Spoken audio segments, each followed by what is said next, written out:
Et parlons aussi de lutte contre le changement climatique.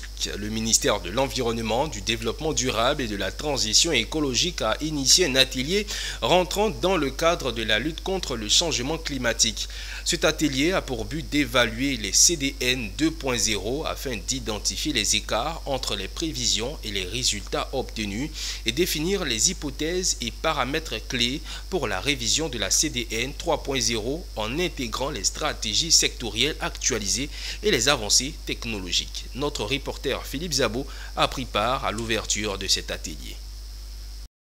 Les contributions déterminées au niveau national au CDN sont des plans nationaux d'action climatique élaborés par chaque pays dans le cadre de la COP 15 de Paris.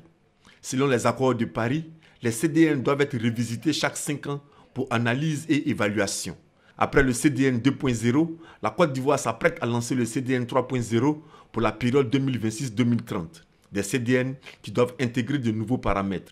C'est un document dans lequel l'État, on va dire de façon simple, affiche son ambition pour réduire donc, les émissions de gaz à effet de serre et accroître la résilience des populations.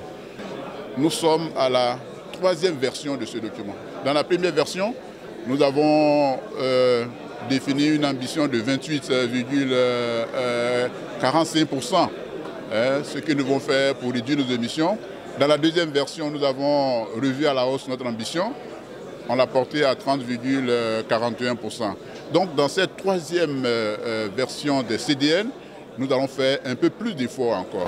Les bailleurs de fonds qui accompagnent la Côte d'Ivoire dans la mise en place des CDN 3.0 sont satisfaits des efforts accomplis par le gouvernement. On constate que beaucoup d'efforts sont faits au niveau de la Côte d'Ivoire. On avait d'ailleurs appuyé dans le cadre de la COP 29 qui s'était passée à Bakou en fin d'année dernière un bilan à mi-parcours des CDN 2.0.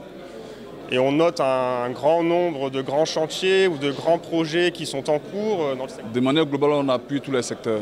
Mais dans le cadre de cet atelier de co-construction, nous allons travailler avec les collègues en charge des zones côtières, des infrastructures, l'adaptation au changement climatique, l'agriculture et la santé.